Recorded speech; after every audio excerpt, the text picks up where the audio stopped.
Good afternoon. Welcome to the session on securing an insecure world. Of course, I'm biased, but if it is one session in Davos you should go to, it is this one. So you've done a good choice. And with this panel, I think we're also going to get enlightened. We are faced with the most complex geopolitical backdrop in any Davos in the last decades. And I like the title, How We Can Make an Insecure World a Bit More Secure. On my left, I have Annalena Baerbock, Federal Minister of Foreign Affairs, Germany. Then we have His Highness Faisal Saud, Minister of Foreign Affairs, Saudi Arabia. Then we have Senator Chris Coons from the U.S., Delaware, the former seat of President Biden. Then we have Yusuf Tugar, Minister of Foreign Affairs in Nigeria. Welcome, Minister. How many days have you been in the job? Sounds like forever, but yeah, only since August. Yeah. They say being foreign minister, they're dog years. I think dog years is like 7, is it? So then we go also to the Finnish Foreign Minister, Elina Valtonen. Welcome. And then I think it doesn't need that much presentation, Jens Stoltenberg, the Secretary General of NATO. So give them an applause. So we start on a little bit of a positive note. We will have to touch on the situation in the Middle East, the danger of escalation, latest development in the Red Sea, but of course also the ongoing war in Gaza. We will also have to touch on the other war in Ukraine. We'll also have to touch on what we just heard this morning, China's premier and the G2, US, China, but also the order that we left is gone, the post-Cold War order.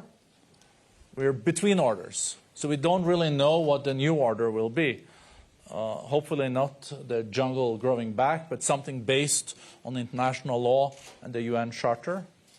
So we will also touch on that. And then I think 45 minutes are gone. So without any further ado, Your Highness, Minister Faisal, where to start and end? How worried are you about the situation in the Red Sea? It's one of the major transportation canals of the world. We're seeing no ships going around Africa instead of in the canal. Was it necessary to take the steps we did know? Are you supportive of them? And you have been trying to rein in the Houthis for quite a while, haven't you? I think we're incredibly concerned for regional security in general, and of course, freedom of navigation in the Red Sea is something that impacts all of us. And we think the priority needs to be de-escalation in the Red Sea, but in the entire region. And we are going to engage to make that happen. And part of that, of course, is also making sure that we engage with all stakeholders. How connected is this with the war in Gaza? I mean, it's clearly connected, given that it's coming in that context. And in any case, we need to focus on the war in Gaza not because of the Red Sea. We need to focus on the war in Gaza because of its impact on the Palestinians first, but on regional security in general and on the risks that it poses for further escalation. And we've seen now close to 30,000 civilians killed in Gaza. We continue to see civilians being killed every day. We continue to see restrictions on access to humanitarian aid.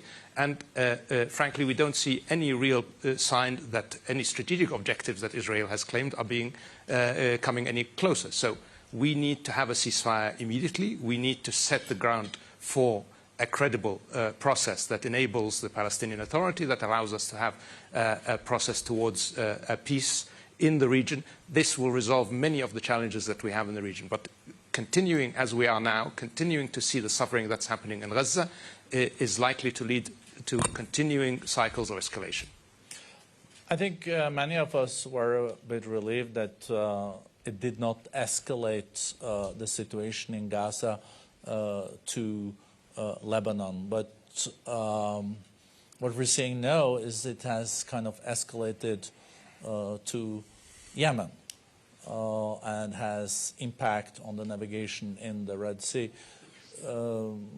You also in the kingdom had a rapprochement with Iran. Are you surprised that of the role in Iran when it comes to this situation and with the escalation with the Houthis, or are they not that involved?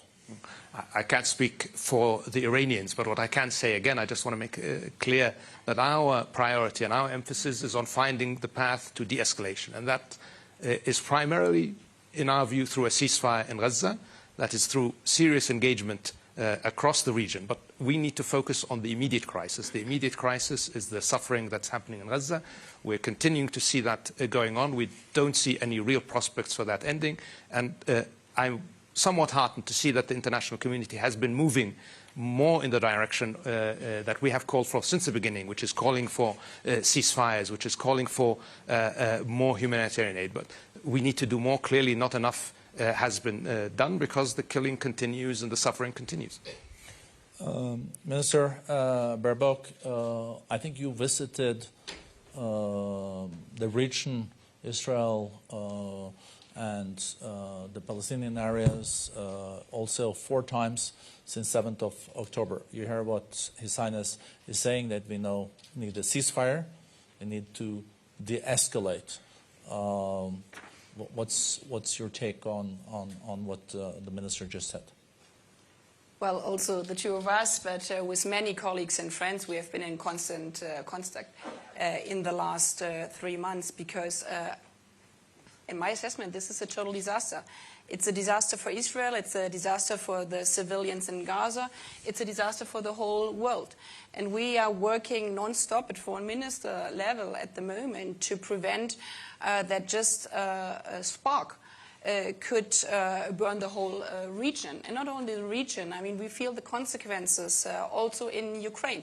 We feel the consequences that in Europe, media is not reporting about the most heavy attacks from Russia on civilians in Ukraine since the start of the Russian invasion. We feel the consequences. I traveled after I've been last week to Israel, to Gaza, Rafah border crossing, and also to the neighboring countries. I went to the Philippines and Malaysia.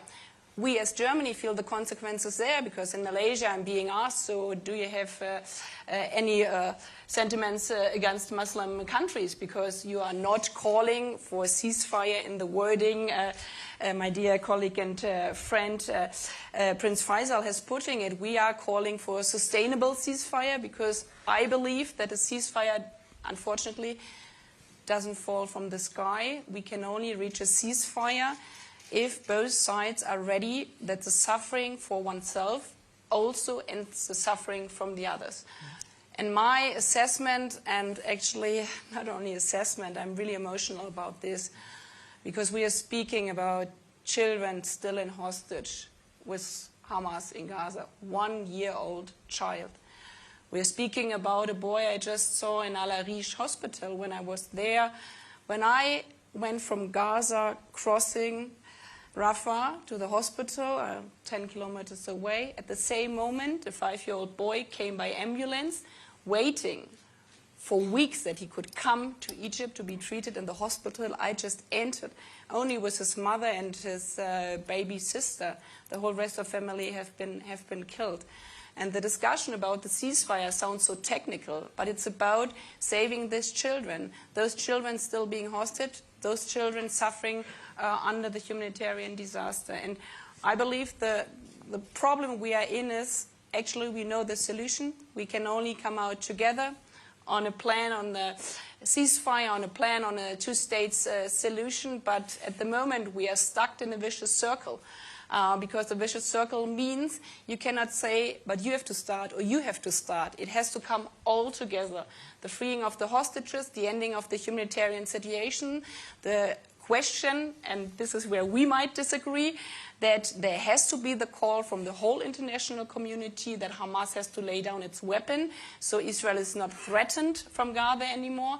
And obviously, and this is what others are asking from us, like Germany standing with Israel's right to self-defense, obviously this includes also a change of strategy that not so many civilians are dying. And at the moment, we are stuck in this vicious circle, and we have to find, and I think this is our obligation as an international community of those who believe in the rule of law, to find the solution to come out of this vicious circle. Yeah, and this is why I'm traveling, many colleagues are traveling all around the clock to come to peace, not only for the region, but I would say for the whole world.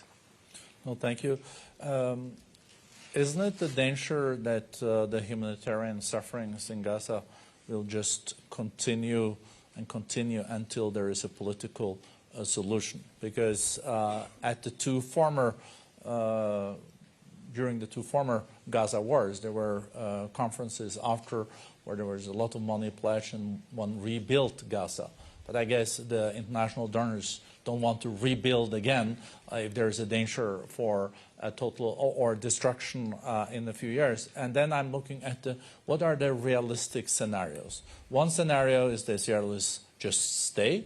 So we are on like a pre-2005 situation before Israel pulled out. Then we can see a situation where the PA and Fatah takes over the rule of Gaza. I guess they will be quite reluctant. I don't know what Abu Mazen says in his discussions with you on this. And then the third one could be Fatah, Hamas, but I guess Israel is not very open for that solution. So what is now really the most realistic outcome for Gaza that can also bring humanitarian relief and bring us on the path, as you mentioned, for a two-state solution? I believe the only way out is a two-state solution. If everybody recognizes that Israelis can only live in peace and security when Palestinians live in peace and security, but the other side is also true. Palestinians can only live in peace and security if Israelis for the future are guaranteed that also they are capable of living in peace and security without any rockets flying anymore. So actually, I would say the answer is there on the table. But the problem is the bridge over the other side of the river. We cannot walk together because on the concrete measures right now, it's always this tit for tat. If this doesn't happen first, then this cannot happen. And we have to end this blame game. And I believe, again, it needs actors, different countries, which come together and say, this is the way how we bridge it. And maybe change our course, not asking the question, on which side are you on? We are in a black and white situation also in our countries. Yeah, we are so divided on it. If we ask it from the point of the people, and I mean human and foreign politics, it's about the people. If we are, what do the people of Israel, what do the people of Gaza need? And they need, obviously in Gaza, humanitarian access now. So the question, how do we come to the political answers, is that we have to change course on the humanitarian situation. This is why, concretely now for me, German foreign minister, I was saying loud and clear that the access to Gaza has to change. I believe that it's highly important that Ashdod Port and Erez can be used as border crossing as well. Obviously, there with checks. But I was standing there besides estimated 3,000 trucks waiting to enter Gaza. People are starving there, and here's the food. So the food and the water has to come in. On the other hand, and this is what I'm discussing with our friends and colleagues, we cannot ignore that the majority of the hostages is still in the hand of Hamas. Some people think, well, the hostages have been freed now. No, the majority is still in the hand of Hamas. So while speaking about humanitarian access to come in because of the people, We have to say together, and this is my call for other countries who haven't addressed it so clearly yet, to call on the freeing of the hostages, so without any conditions. And if we do both together, I believe this could be the step which we need on then further question of the role of Fatah, the role of the PA. I was there, I was speaking about the question of reforming, about the question of holding up elections. I mean, this was also a discussion before, that we need obviously elections also in the But then you can end up with Bank. Hamas winning in the West Bank too, can't you? Well, this is interesting, and this is why at this moment now, I'm rejecting white and black and white discussions. I mean, this leads nowhere.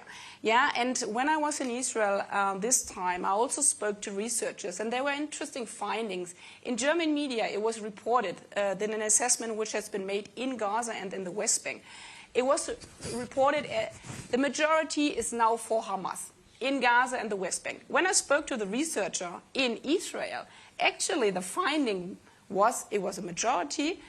If you ask all the people, but it's always the same with polls, the question is, how do you ask the question? And the question, if they would support Hamas in this kind of situation, it was not above 50%. So it was not the majority. Many people obviously said, we don't know. And actually the increase from the support of Hamas, at least to this poll, has increased only by 4 to 6% over the last 3 months. So the rhetoric, which is also there in German and Western media of saying, now there's a big push for Hamas, this is not the finding from the people, because obviously the people are also suffering under Hamas. I mean, they are being misused as a human protection shield. So I think, again, not black and white. We have to address, again, a question for us international players to find a solution. We have to also think, and this is what we are discussing, the day after. So how can we hold election? What would be the precondition? My precondition, obviously, guaranteeing the right of Israel and guaranteeing the right of the Palestinian. Live in peace and security. I mean, these are the international rules the Charter of the United Nations was founded on. And the worst thing we could do is just wait and see. For me, this is no option at all. Obviously, it's very difficult to move one step further. But wait and see, we saw now in the last 3 months, just leads to further escalation. And therefore, I'm really thankful for the exchange here today. No, thank you very much. Senator Kunz, in the Arab peace plan, if there was a two-state solution, the Arab countries were guaranteeing also for Israel's security. It was a Palestinian state, but it was a broad regional understanding based also on the global understanding. Listening to Prince Faisal, but also the German foreign minister, is there a possibility at all to break the current impasse?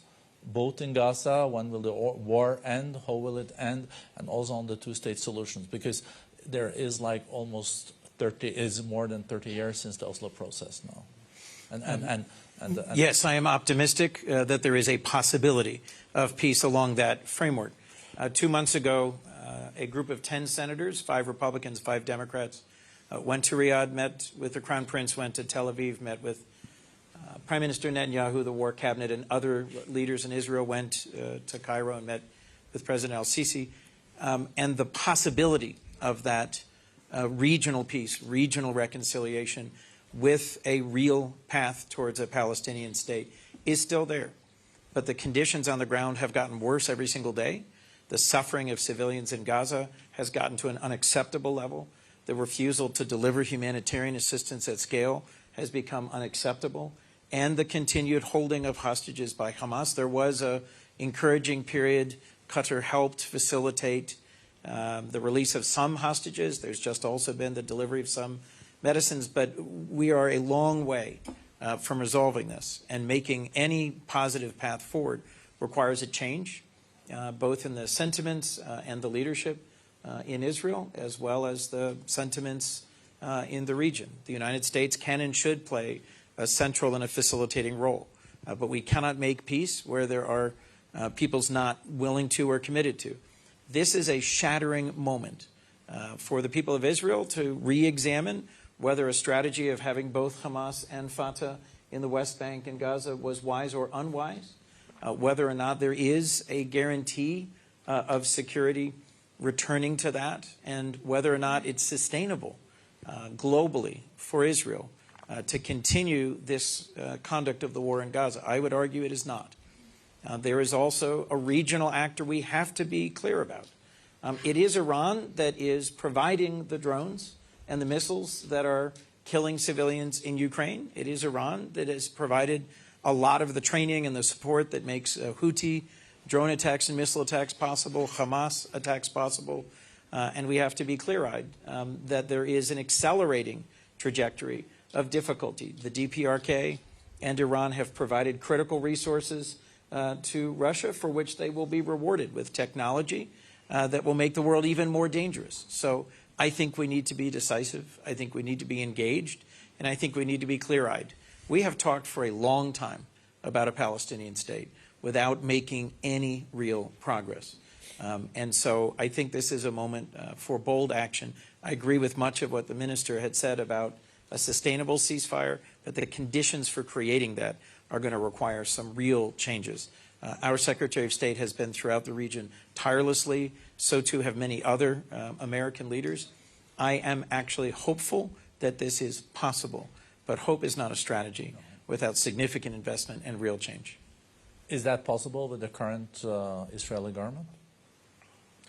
Prime Minister Netanyahu has made a career for a long time of opposing a two-state solution. This is not recent. This is not news. So I think it falls to the Israeli people to decide as a democracy what they see as the right path forward.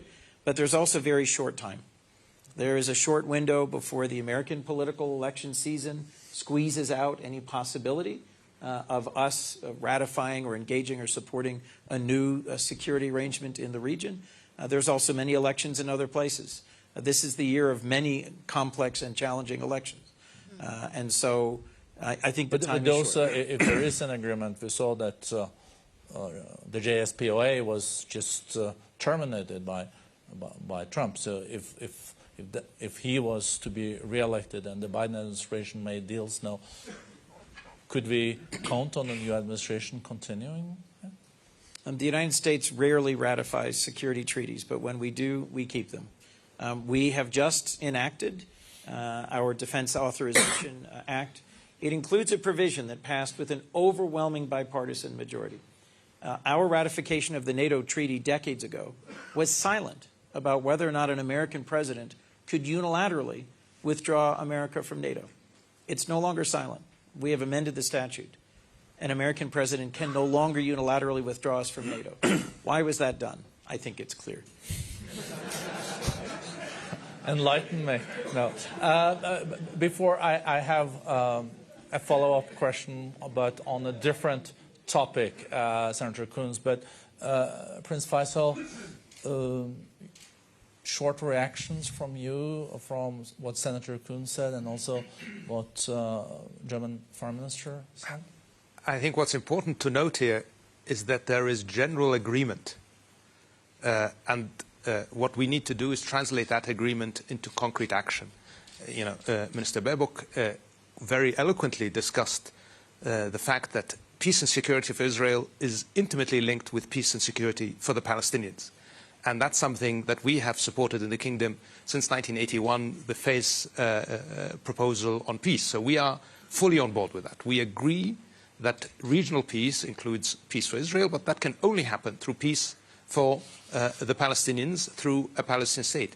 And I hear from Senator Coons exactly the same sentiment, and this is something that we have been indeed working on with the administration, the US administration, and it continues. I think it's even more relevant in the context of Gaza. The fact is that what Israel is doing now is putting the prospects for regional peace and security at risk.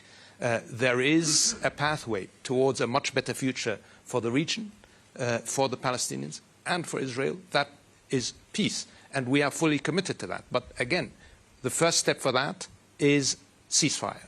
And I will say that a ceasefire, of course, means ceasefire on all sides. But that can only happen should be a starting point towards a permanent, sustainable peace, which can only happen through true justice for the Palestinian people.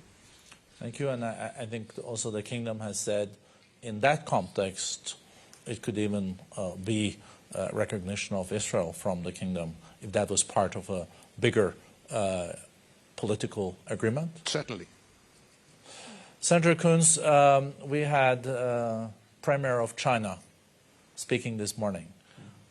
Second largest economy in the world, 20% of the global economy. US 25% of the global economy, almost 50% altogether. I think one of the few bipartisan topics in DC is the view on China. But following President Biden's and Xi Jinping's meeting in San Francisco during the APEC meeting, there is no broader understanding, at least establish a kind of a floor. So where do you see the relationship between the US and China in the next decade? Will it be, as your president have said, extreme competition, but also agreements on areas where there is common interest? Or will it not only be de-risking, but also in certain areas going into decoupling? Well, I think to a great extent that will depend on the outcome of our presidential election. I do think President Biden made some real progress in reducing the risk of military encounters in the South China Sea, of profound misunderstandings. We have fundamentally different systems and values, but we are deeply interconnected economically. And reopening military-to-military lines of communication to reduce the possibility of an unintentional conflict is a positive step. I believe Xi Jinping also heard there was a delegation of senators that went, and he dedicated a great deal of time to a respectful engagement and heard about fentanyl and its consequences in our country, where it is killing huge numbers of Americans. And that has been driving some of the anger at China, is the nationally shared sense of grievance that the PRC was taking no significant steps to reduce the production and export to the United States of fentanyl. Substantive steps have been taken, and that is a positive sign. We need to now figure out how it is that we can find areas of cooperation, whether it's on climate change or on pandemics or on research, while recognizing that we will vigorously compete.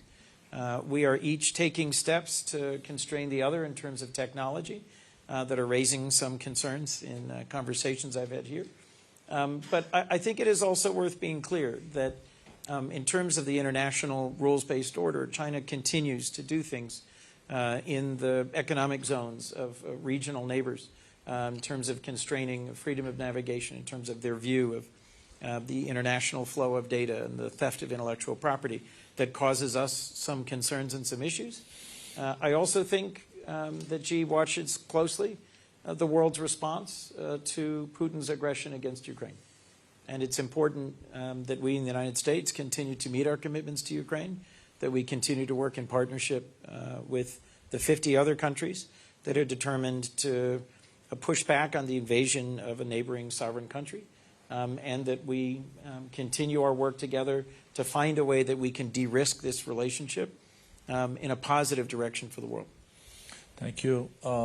We're discussing Middle East, but we're also discussing East-West. But North-South has also been a prominent topic during the last 3 years. There's been lack of trust between the South and the North. Some people would say it started with, not necessarily, but it accelerated during COVID, where you saw that Global South did not have access to the most effective vaccines, and the Global North was then seeing vaccination third, fourth times, and they started to vaccinate children, and there were vulnerable groups not having access to vaccines in the Global South. So Minister Tugar, Nigeria, one of the really big powers in the Global South. You listened to the discussion, of course, so far. But is there a way that we can see a reconciliation between the North and the South? And what has to change from the north? Is there anything that has to change from the south? And what would be the fundamentals of that this cooperation, the pillars that this cooperation will be built on? UN Charter, is it international law? It's very interesting to hear also from the new Nigerian administration on this. Minister. Well, what we have to do is to collectively practice what we preach. So the values that we uphold, democracy, rule of law, need to be practiced, and we need to see them being practiced in the very decision-making bodies or entities for the planet. So to begin with, the UN Security Council, it needs to democratize. Clearly, it is not fit for purpose. Nigeria, you mentioned, is a large country. It is the most populous country on the continent, on the African continent. It has a population of 220 million people. It's going to be 400 by the year 2050. It belongs in a UN Security Council, for instance. And there are several other key decision-making bodies. With or without veto power? Permanent seat. But no more veto powers, huh? Or we should do away with the veto powers. Clearly, it's clumsy. It's not working. And again, you know, when you look at the global security architecture, it is impacted upon by such undemocratic entities that influence decisions. Again, you have a situation where in the past, when we had a bipolar world, we had neutral ground for diplomats to engage, for diplomacy to be allowed to resolve issues, to preempt conflicts and diffuse them. We don't have that anymore. We no longer have Austria the way it used to be, or Switzerland where we are today, Scandinavia. When I was studying international relations many decades ago, we even had the term Finlandization, you know, and all of that. That no longer exists. So we're increasingly seeing a situation where diplomats and diplomacy are taking the back seat, and disagreements are being securitized, and security chiefs, defense policy makers are taking the front seat. And of course, for the guy with the hammer, everything is a nail. So we end up with increasing conflict. So we need to allow for, of course, you know, some of these things have to do with also the global financial situation, problems to do with the economy. So if a foreign affairs ministry is not deemed to be a revenue generator, then, you know, one that maybe produces weapons and sells and, you know, has more revenue generation takes the forefront. So we really need to allow for diplomats to play a more sort of important role when it comes to dialogue, when it comes to engagement between countries, and that is missing. Thank you. Thank you very much, Minister. Jens Stoltenberg, first we'll come back to Ukraine, but I asked Senator Coons a question about the US and China, but also the West and China. And last year, Secretary General of NATO spoke about China. That was the first time I've heard. So I think NATO is, of course, first and foremost a transatlantic treaty organization looking at defending its member countries. But I think you also have enlarged also the things that you do address. And how do you react to what Senator Coons said about U.S. relationship with China, and how do you think the West should deal with China? So first of all, you are right that NATO is a transatlantic alliance, Europe and North America, and we will remain a regional alliance. But the transatlantic region faces global threats. Security is not longer regional, security is global. So what happens in Asia matters for Europe, and what happens in Europe matters for Asia. And therefore, of course, we don't regard China as an adversary, but China's heavy investments in modern military capabilities, including more and more advanced nuclear weapons. China's way of behavior, especially in the South China Sea, and the way China is actually violating core principles for NATO, democracy, the rule of law, journalism, freedom of expression, as we have seen in Hong Kong, all of that matters for NATO. And we also have to understand that this is not about NATO moving into Asia, but it's about the fact that China is coming closer to us. We see them in Africa, we see them in the Arctic, we see them trying to control a critical infrastructure. Not so many years ago, I had a big discussion about 5G. And many allies said this is only a commercial issue. No, it's also an issue about our security. So therefore, for all these reasons, of course, NATO has to address what happens in Asia, not because we are a global security alliance, but because what happens there matters for us, and vice versa. I visited Japan and South Korea, close partners of NATO. They are concerned about what happens in Ukraine, because they know that the more success Putin has in Ukraine, the more likely it is that Beijing will use force. So we have to have a global approach, even though we are regional countries, regional organizations. The world is interconnected, and of course NATO has taken the consequence of that. Thank you. We were at a session together this morning with President Zelenskyy. Are the Ukrainians winning, or would you say not losing the war in Ukraine? The situation on the battlefield is extremely difficult. The Russians are now pushing on many front lines, and of course the big offensive that the Ukrainians launched last summer didn't give the results we all hoped for.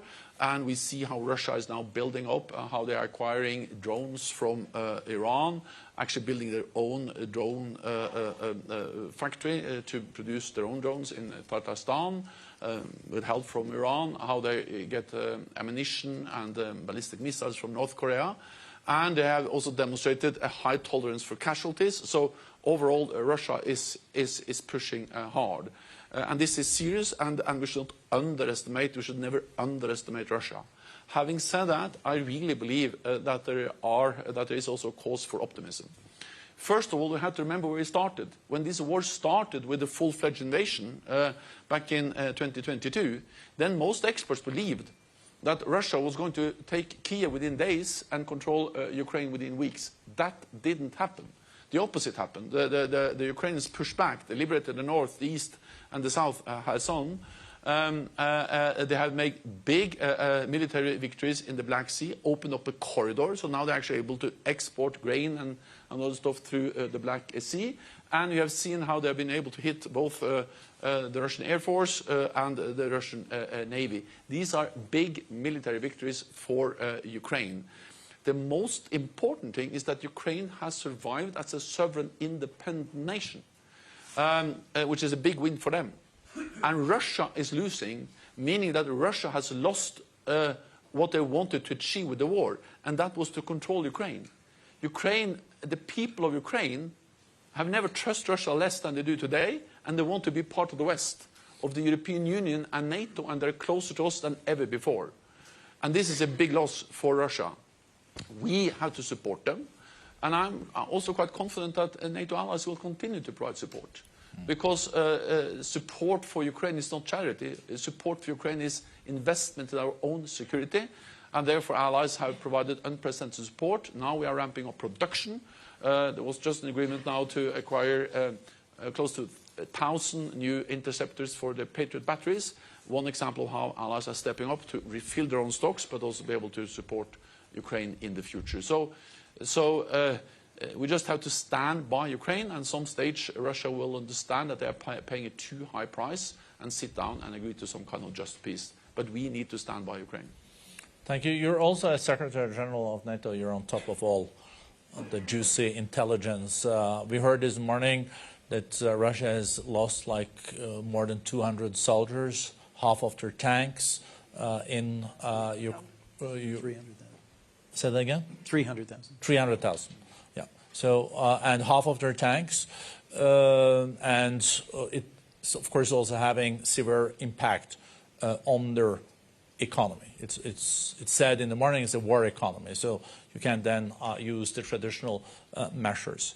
But with what you're hearing, also as Secretary General of NATO, are the Russians aware, you think, that this war did not go as planned and are aware of all the casualties? And, for a nation that has lost half of their tanks and 300,000 soldiers, that's not a minor thing. Is there something happening in Russia, or is it just not? I'm very careful predicting about both how the war will develop. Wars are by nature unpredictable, and I'm even more careful about predicting what will happen inside Russia. We saw Prigozhin last year. Surprises may happen, but we don't have any indications or any big change inside Russia. But of course there can be surprises. Again, I think what really matters is what we do. And we just have to do whatever we can to increase the price for Russia.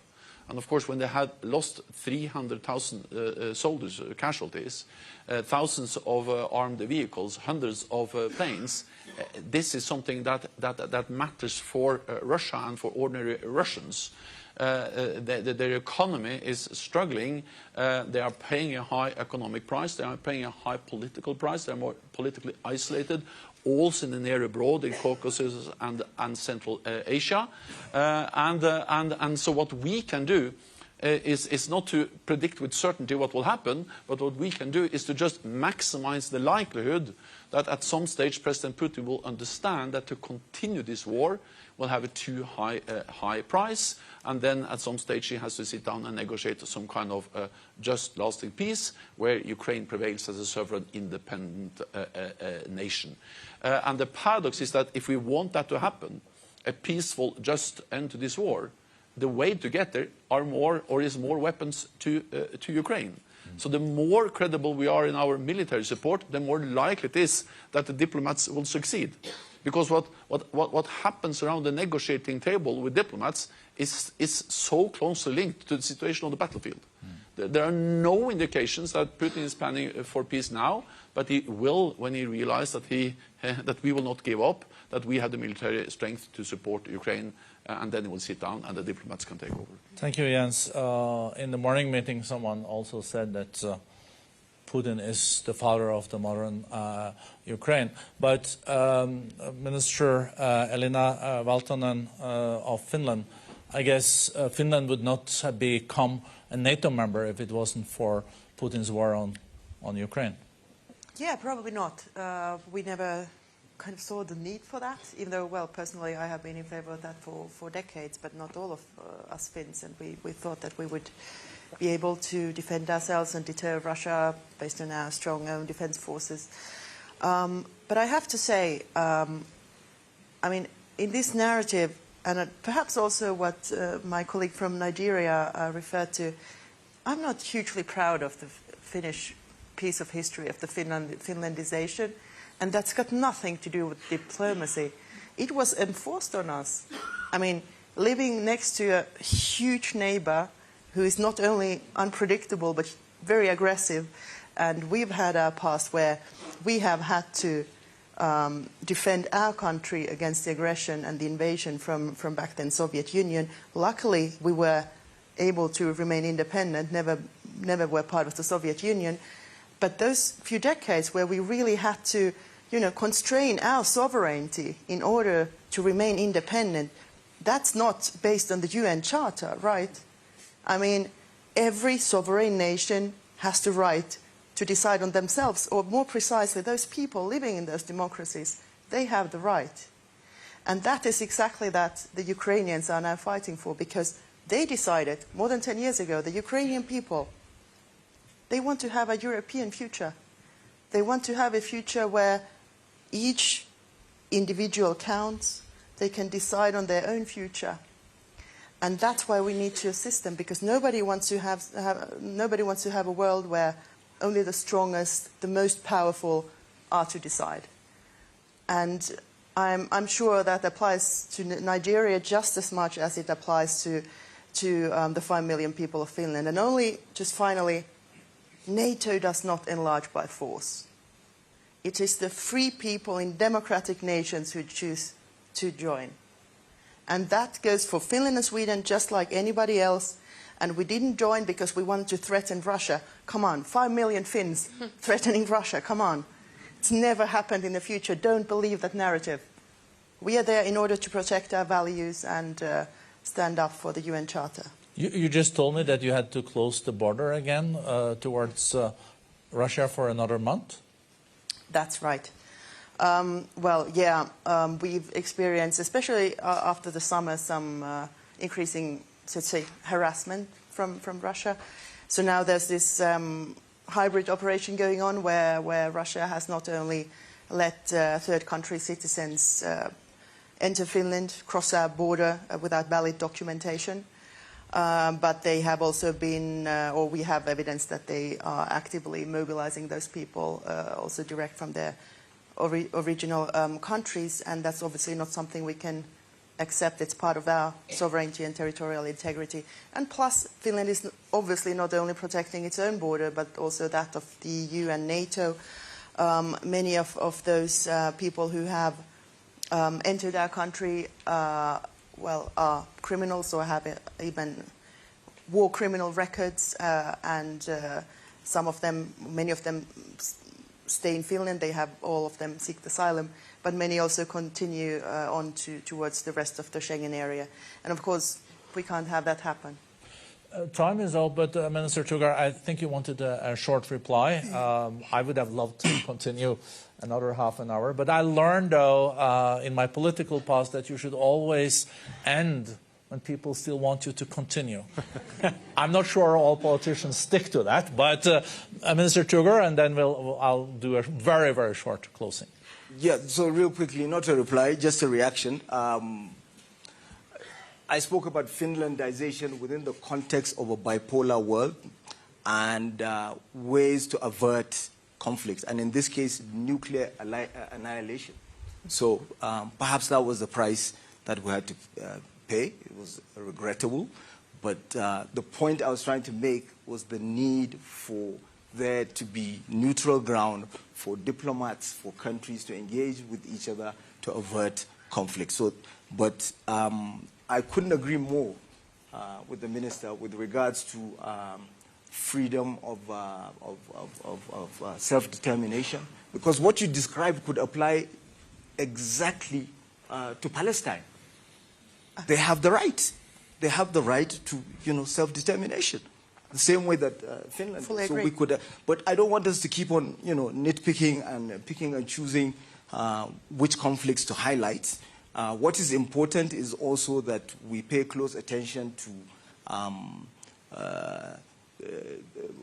proxy wars and actions and the use of proxies to foment conflicts in third-party nations. So this is something that is happening that we see increasingly, and unless the diplomats engage with each other, you cannot diffuse such tensions. But we need to roll that back as quickly as possible. No, thank you very much, Minister. I feel extremely privileged to have had the chance to moderate such a panel. Great leaders in their different fields. The title was, as I said at the beginning, Securing an Insecure World. I think we took a small step forward in at least establishing some potential pillars for what a more secure world could be. And to you, Minister from Nigeria, also on the diplomacy, I think we need more diplomacy and not less diplomacy, and both in Gaza, Ukraine, US, China, North, South, East, West. It doesn't hurt to talk. It doesn't hurt to have a dialogue. And that is what we're trying also here in Davos. I'm being asked 3 times this morning about people that are invited to Davos. Why did they invite her? Why did we invite him? We don't agree with them. Exactly, that's why they're here, because we can have a dialogue. If you only then deal with the people you agree with, then there will be conflicts. There will be no further understanding. And of course, that's part of the whole disinformation agenda. If you look at something, the algorithms just make sure that you look even more at something that is even more extreme than you look at. Maybe it wasn't extreme at all, but it was a little bit edgy. So, thank you very much to the panel. Really appreciate it. Thank you. Give them a big applause.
Your Excellencies, ladies and gentlemen, dear friends, please join me in welcoming Volodymyr Zelenskyy, the President of Ukraine.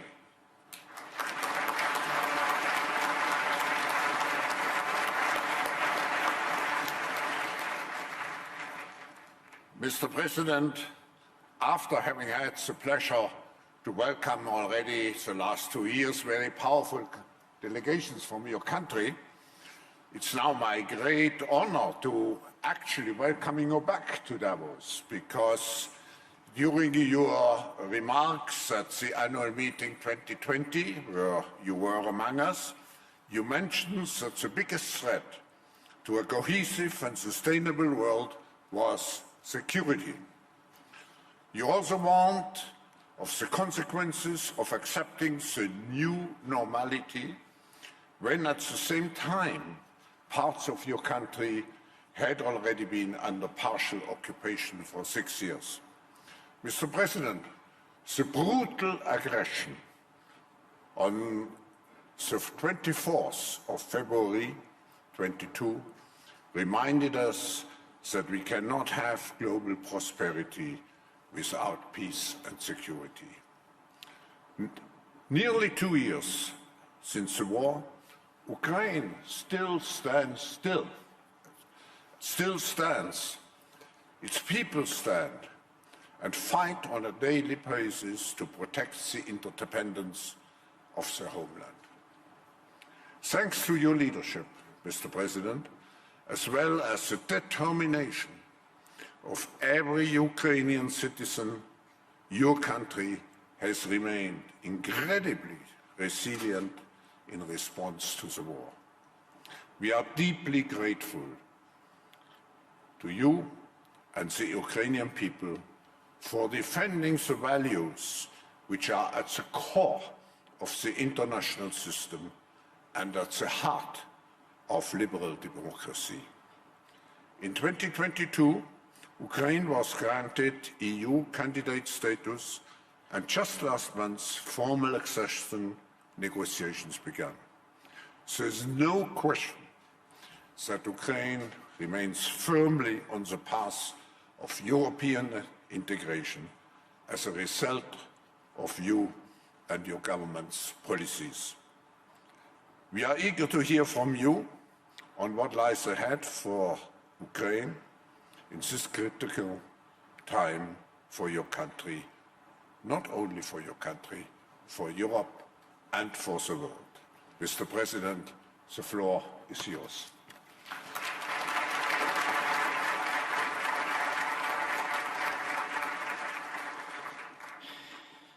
Thank you so much. Professor Schwab, thank you for your very kind introduction.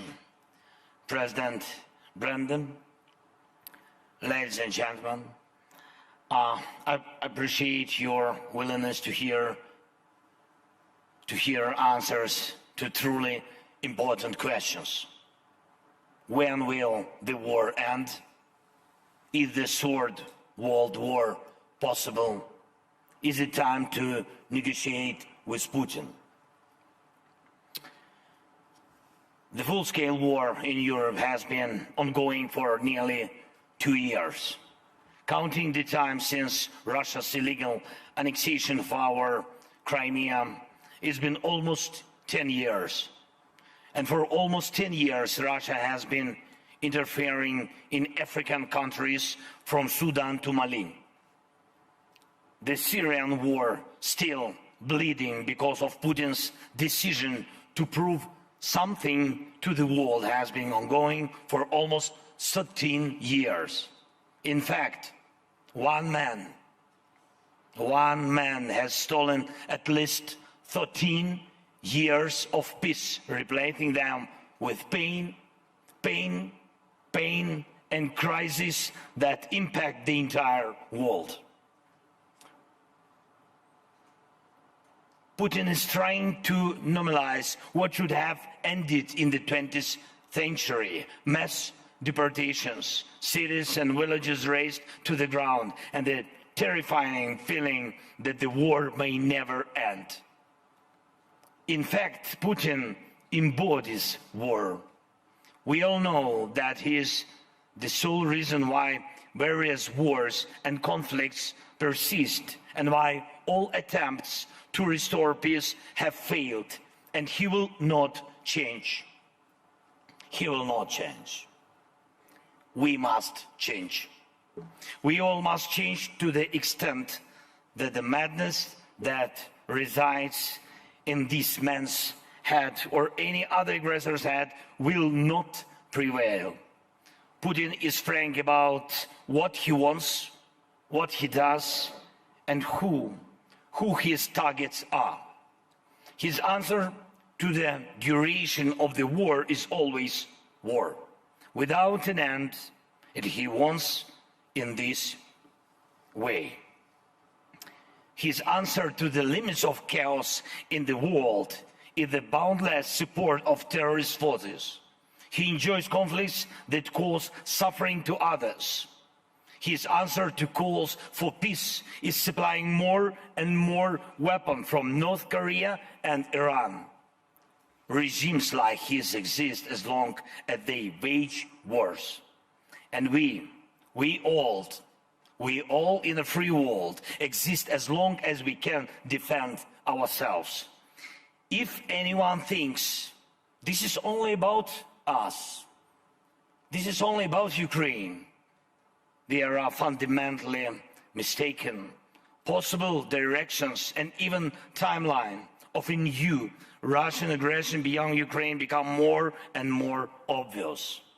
Let me ask very honestly, which European nation today can provide a combat-ready army on par with ours, holding back Russia? And how many men and women Are your nations ready to send to defend another state, another nation? And if one must fight against Putin together in the years ahead, isn't it better to put an end to him and his war strategy now, while our brave men and women are already doing it? They are the world's chance. They are. In any dire confrontation, there's always a point where a catastrophe can be stopped.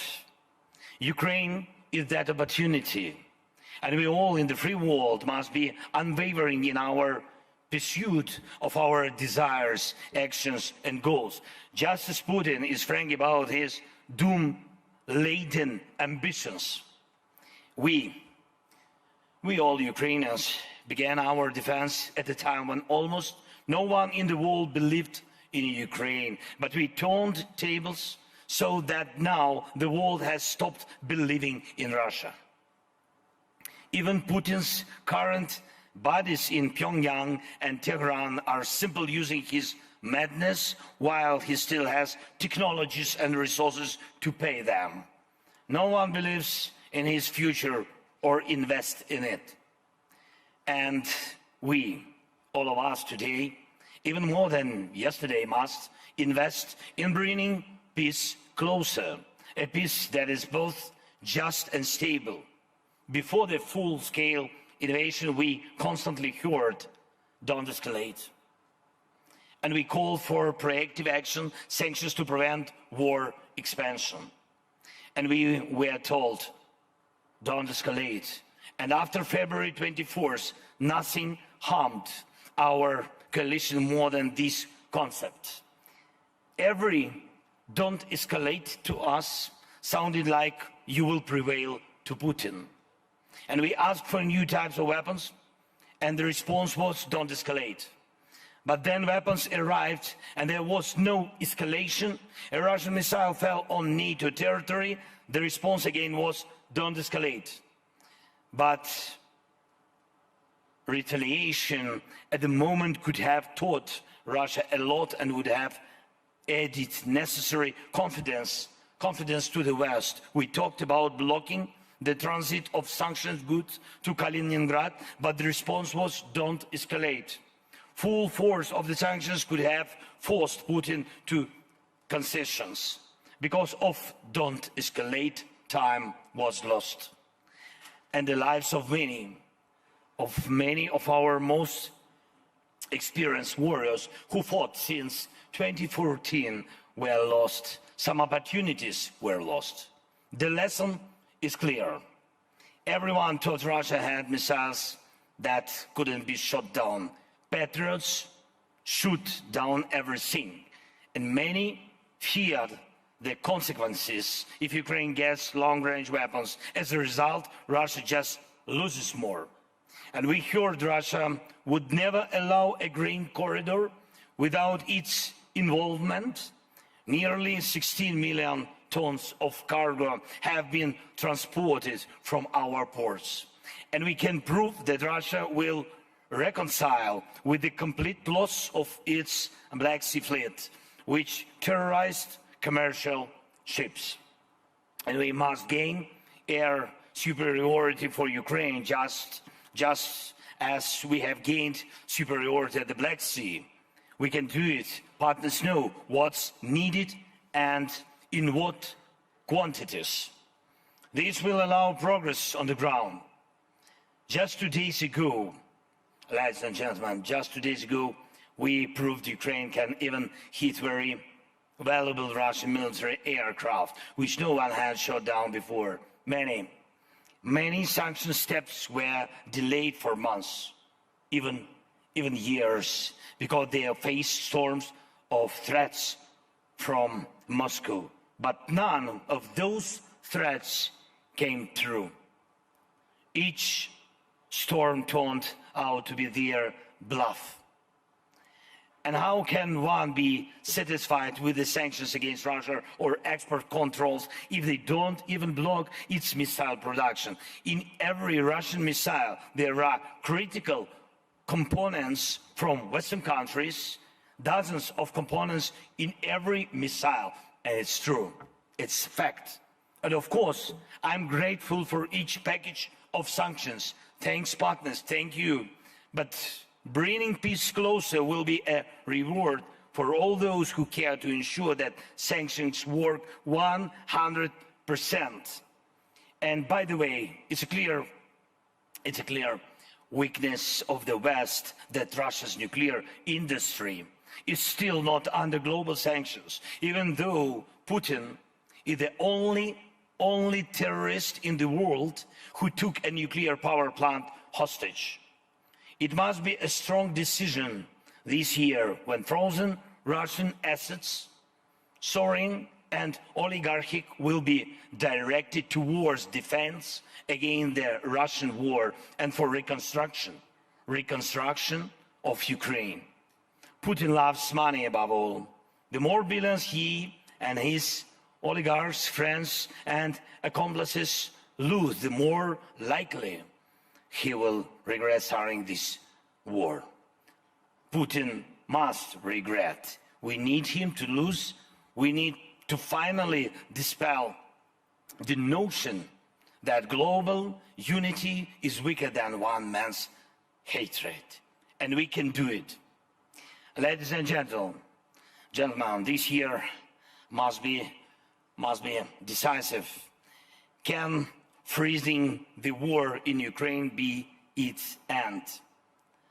I don't want to settle for the truism that any frozen conflict will eventually reignite.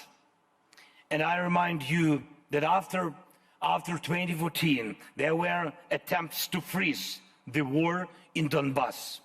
There were very influential guarantors of those processes, than Chancellor of Germany and the presidents of France. But Putin is a predator who is not satisfied with the frozen products. And we have to defend ourselves, our children, our houses, our lives. And we have to do it, and we can beat him on the ground. We have proved it, and at sea and in the skies. And we ramp up production of weapons. We achieved economic growth in Ukraine. Our GDP is moving up despite the war, plus more than 5% last year. And we got the decision on EU accession negotiations, and we are normalizing the idea that the aggression can be defeated, even Putin's aggressions, which have been ongoing for 10 years and more. And now we can say, don't escalate, to all who doubt, to all who want to reduce support. And in this warning, we will be absolutely correct, because every reduction in pressure on the aggressor adds years to the war. But every investment in the confidence of the defender shortens the war. We must make it possible to answer the most important question. The war will end with a just and stable peace. And I want you to be the part of this peace, starting from right now, to bring the peace closer. And we need you in Ukraine to build, to reconstruct, to restore our lives. Each of you can be even more successful with Ukraine. And these days, right here in such beautiful country, in Switzerland, we have made a key political contribution to the possibility of ending the war. There was the most representative meeting of national security advisors regarding the implementation of the peace formula. More than 80 countries and international institutions were represented. Yesterday, I had very productive negotiation with the President of Switzerland, and discussing the possibility of holding a summit at the leaders level in Switzerland. The first summit, the Global Peace Summit. Today, our teams have already begun work on organization such a summit, not the World War III, but the Global Peace Summit. And I invite every leader and country that respects peace and international law to join us. Together we can answer any crucial questions, and it will be the best answers. Peace must be the answer. Thank you for your invitation, and thank you for attention. Slava Ukraini. Thank you.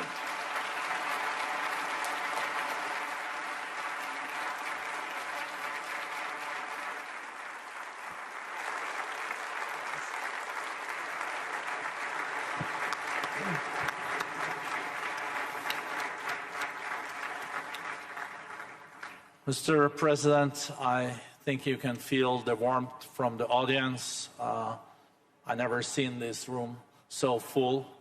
And thank you for your historical speech here in Davos.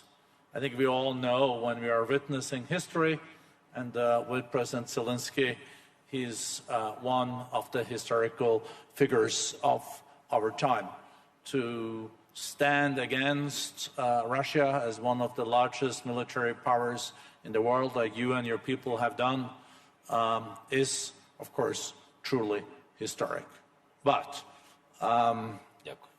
we will also have to turn to the next chapters, and you also mentioned that Ukraine's economy is still growing with more than 5%. You also mentioned that Russia has seen a lot of losses, more than 300,000 soldiers, more than half of their tanks, and also their Black Fleet fleets. I was just wondering, listening to you, how long will the Russian people let Putin continue with this?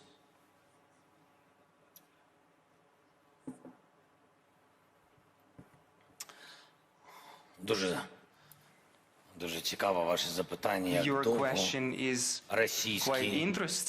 Let's see if everyone gets on. Yeah, please. And here you have some water. Try. No, I have water. Okay. I will wait. I have enough time till morning. No, I have not. Sorry. If you have... You have a war to win, no? Okay. I have a lot of work. Thank you so much. No, it's a great... So, can I speak Ukrainian? Yeah, of course, everyone has their... Everybody understands Ukrainian. Okay, that's great. With the interpretation, yes. I see, yeah. What we will speak about serious topics, but sometimes we need pauses for jokes. Gallows humor. No, well, you know what is funny? Now I'm speaking English and have Ukrainian translation here. So it's thanks technologies. But it has to be opposite. How did it sound? I have to speak Ukrainian. How did it sound in Ukrainian? Great. Yeah. My voice is better here. So I don't like to hear my voice. Добре, дякую.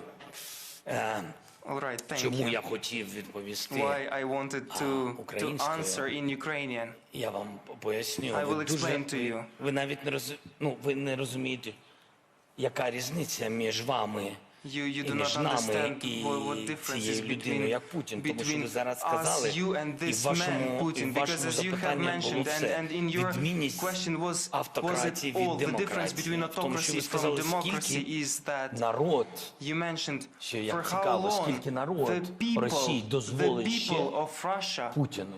will allow І далі вже Putin. неважливо And then війну, afterwards, it is not вибори, important whether it's бути war, керівником їх the держави. elections to Питання be в the тому, head of the що state. ми з вами The однаково question is це that розуміємо, скільки народ дозволить. we Це і є equally принципи understand this, you and us. демократії. For how long will А в people чому і allow? різниця? And that is the principle of Нічого народ democracy, не and that дозволяє is the difference. президенту Путіну. The people do not Питання, allow скільки anything to the Путін President Putin. І що The він question дозволяє is своєму народу. what І тому President питання Putin воно allows to стоїть his по-іншому. people, Питання and стоїть в therefore тому, we need що to скільки state the народ question differently. готовий For бути how long are the не people чути ready нічого, бути просто глухим. to be deaf? нічого не бачити, робити вигляд, що все нормально, все йде правильно. Тобто питання це не до мене, питання до народу Російської Федерації. Питання до них. Чи вони спроможні змінити себе або ні. І це виключно така ситуація. А Путін, він, це те, про що я говорив, Путін, я не вірю, що ця людина спроможна змінитися. Бо тільки люди спроможні це робити.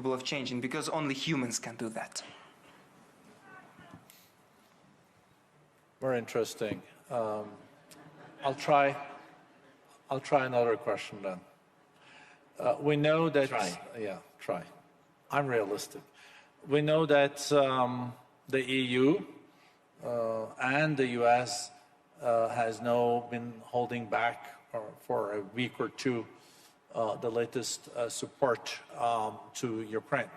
I know that you're meeting European leaders. You met with President von der Leyen. I think you also meet with the key American leaders here.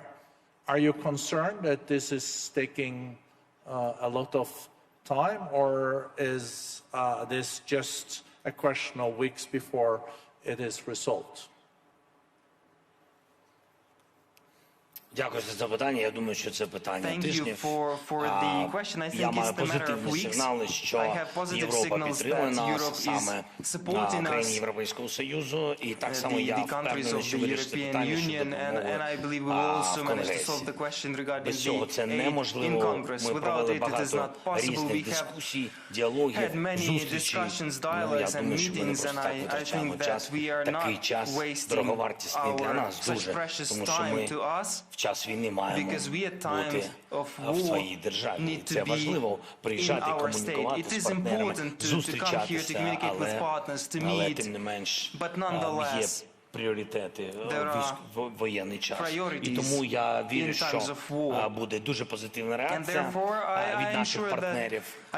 Ми не даємо Росії окупувати нас, ми стоїмо міцно, дякуючи нашим воїнам, що стосується реформ, весь цей лист реформ, наші обіцянки і пропозиції Європейського Союзу, Міжнародного валютного фонду, Україна виконує швидше, ніж до війни, тому що ми згрупувалися, тому що Україна в час війни показала, що може бути міцною і реформувати державу.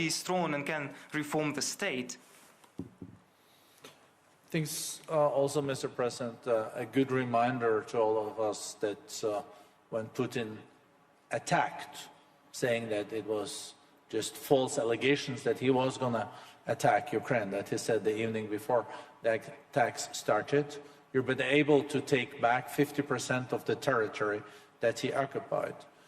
I think it's also important to remind ourselves that you did even before you got the Western weapons support. That was based on your old army. And you have a much stronger army now, probably the 6th, 7th strongest army in the world. But I think, if I may, if you could share the sentiment among the people in your country. How do Ukrainians now feel after 2 years of this war? Are they as committed or even more committed after all the atrocities, the latest shelling and also killing of civilians? Because you also have to manage your own population. Дякую за складне, напевно, дуже запитання.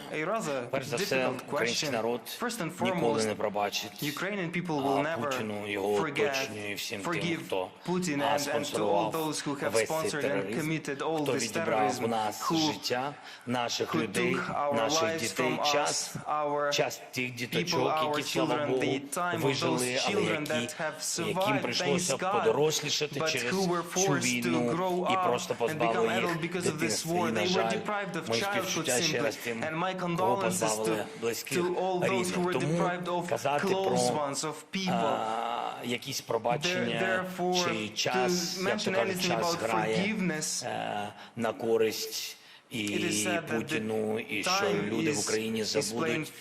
Ні, відпочивати і на цьому світі, і на іншому він спокійно не буде. Ні його діти, ні його онуки. Так, ми не терористи, і тому це будуть кримінальні, судові процеси, і обов'язково буде відповідальність. Відповідальність має бути, бо після цього терору прийдуть інші повторення. Автократія, агресія, значить так можна, якщо немає ніяких наслідків. Тому ніхто нічого нікому з вбивць не пробачить. Це перше. Але не це підтримує моральний дух українців. Не помста. Не можна порівнювати помсту і справедливість. Я зараз говорю про справедливість, не про помсту. А справедливість має бути в вироках. І в конкретних людях, яким вироки, в конкретних роках і в конкретних місцях, де вони повинні провести довгу, дуже вірю в справедливість, довгу багаторічну відпустку. Питання саме справедливості. Моральний дух тримає бажання українців бути свободними і за свободу, і за права людей, і за свій вибір, як ти хочеш жити, кого ти хочеш обирати, кого ти хочеш любити, де ти хочеш відпочивати. Ось за цей вибір, саме за свободу. І бореться український народ. Бореться абсолютно сміливо, міцно. І я вважаю, що він бореться за наші з вами спільні цінності. Складно зрозуміти ціну цих цінностей, коли у тебе немає війни. І тому так важлива ваша підтримка. Так важливо, щоб цивілізовані люди розуміли цю ціну ще до того, як може статися лихо. І якщо ми всі це зрозуміємо, ми об'єднаємось в допомозі Україні і в політичній ізоляції Путіна. А якщо ми це зробимо, то це будуть правильні політичні превентивні кроки, щоб війна не прийшла скрізь Україну і не прийшла в інші країни. А саме цього хоче Путін, відволікаючи своє арабське населення, бідних людей. Він не спроможний побудувати ринкову економіку в Росії. Він не зміг це зробити. Він не зміг людей зробити, середній клас зробити з бідних людей. Дати людям насолоджуватись результатом своєї роботи, насолоджувати своїм життям. І тому він їм запропонував радикалізм за рахунок Кремля, їх брехливої інформаційної політики і завдяки війні. Якщо ти не можеш дати економіку, він знайшов їм інші, в лапках, перемоги. Це окупація інших народів, приниження, знищення. Ось і все. Вибачте, я відповідав дуже довго. I apologize. My response was rather long. Your question was shorter. I think they're more interested in hearing you than me. I think, Mr. President, I think that was an amazing way to end. Maybe just short question, how can we, in this room, and also we discussed this morning with you had 70 global CEOs in the room. How can we even better contribute for the principles you laid out and for Ukraine? Я сказав сьогодні вам абсолютно відверто, я вважаю, що наша міць і наш скарб України – це перш за все люди. І вони довели всьому світу, що вони розумні, талановиті, сучасні і кмітливі. Вони сміливі і абсолютно відкриті. І я сказав вам, що для нас сьогодні побудувати міцну економіку може тільки наше населення, наш народ і ваші інвестиції, робочі місця, багато робочих місць. І для цього нам потрібні нормальні інвестиції, абсолютно зрозумілих, прогнозованих, чистих компаній. І я впевнений, що це нас зміцнить, companies. тому що збільшить And I робочі believe that місця, that will збільшить strengthen us можливість because для it will наших create людей new повертатись за кордону employment додому. places. It will І як я вам allow сказав, our people the абсолютно opportunity to come відкрито back Путін from abroad. зміг And заходити тільки в ті селища, I have already де stated він that вбив Putin людей або has managed only to де не enter the було людей, villages і where вони бігли he через has цю війну. killed all А people якщо or where there багато were no людей people because they в have містах, fled і вони готові because of були the war. захищати But if there were свою many землю, і people вони її who were ready захистили. to defend Тому their land, зміцнюйте, and будь ласка, нашу економіку, ми did зміцнемо indeed manage вашу to do that, so безпеку. please strengthen our economy and we will strengthen your security. Thank you so much. Thank you.